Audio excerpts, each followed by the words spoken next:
Urgent breaking news. Last night, Nigel Farage publicly confronted London Mayor Sadiq Khan, and what happened next left viewers across the city in absolute shock. Khan, caught off guard, froze in front of cameras as Farage laid out decades of failures and denials about how serious issues in London have been handled. For a full 30 seconds, Khan couldn't answer, stammering and looking unsure, while social media erupted. Clips spread like wildfire, trending across London and beyond. People everywhere were asking, how could the Mayor of London not give clear answers about something so important?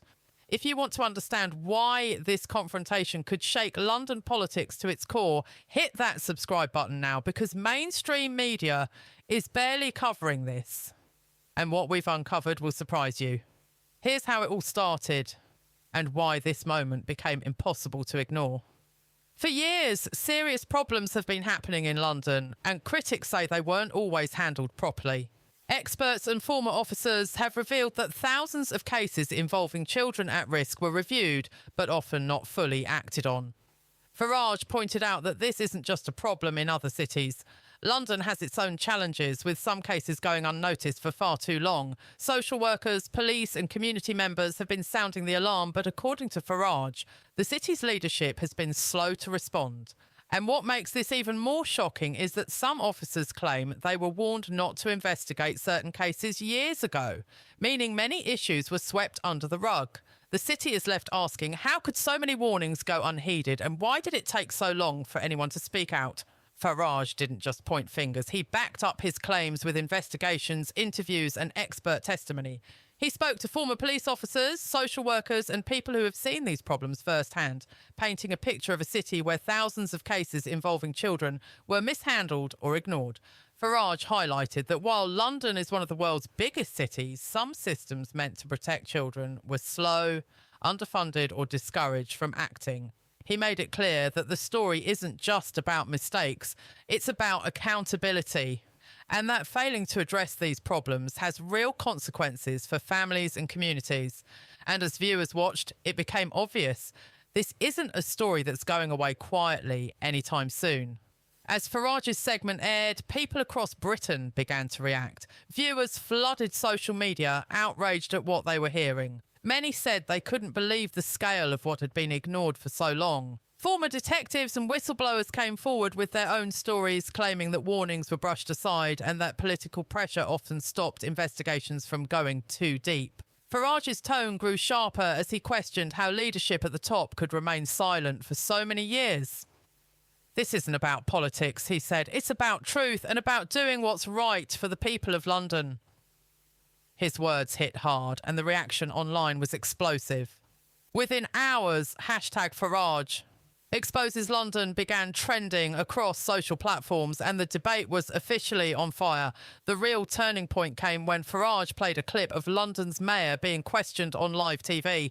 Viewers watched as he appeared hesitant and unclear when asked about what was really happening in the city. The exchange went viral instantly. Critics called it a moment of denial, while supporters defended him, saying the question had been unfairly framed. But for Farage, it was proof of what he'd been saying all along, that city leaders were dodging the truth instead of confronting it. Commentators described the clip as political dynamite, with Farage's delivery leaving no room for doubt. He leaned forward, his tone sharp but calm, saying, if this happened anywhere else, there would be outrage, but when it happens here, silence. The audience erupted, and for a moment it felt like the story had finally broken through the wall of denial.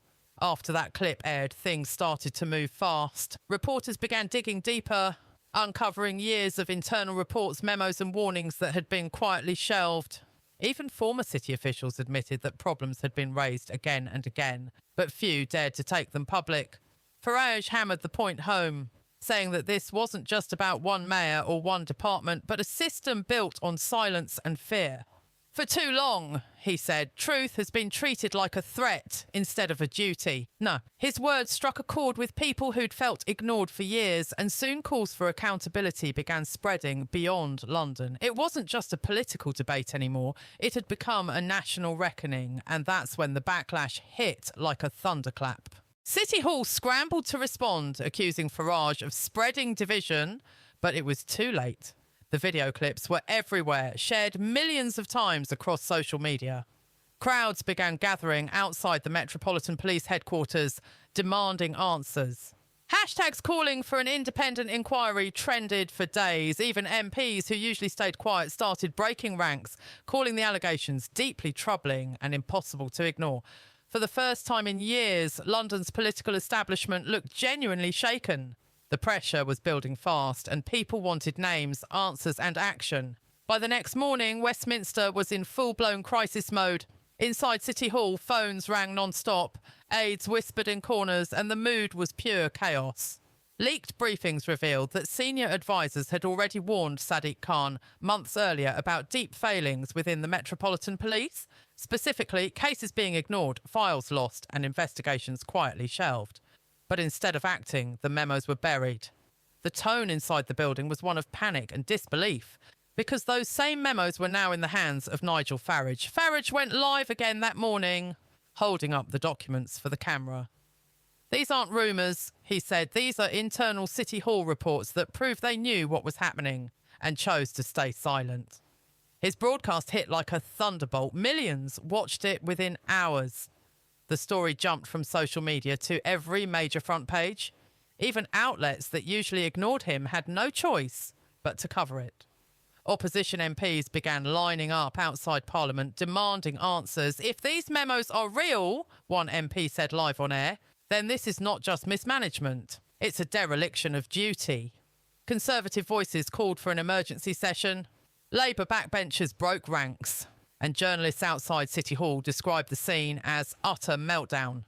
As the outrage spread, Sadiq Khan's office scrambled to issue a response. His press secretary spoke of context and misinterpretations, but it didn't matter. The damage was done. Every attempt to control the story only made it worse. And at the heart of it all was one simple question that nobody in power seemed willing to answer. If the warnings were clear, if the failures were documented, then why was nothing done? By evening, London was buzzing with tension. Cameras surrounded City Hall as Sadiq Khan stepped out to face the press. His voice was calm but shaky. He spoke about systemic issues and ongoing reform, yet dodged the key accusations. Viewers noticed the gaps. It felt like he was explaining, not defending. Moments later, Nigel Farage released a short video. "They always talk about context," he said, "but the context is simple. They knew and stayed quiet." The clip spread fast, echoing across social media. By nightfall, Khan inquiry was trending and headlines declared the mayor under fire. Whether people agreed or not, one thing was clear: the story wasn't going away.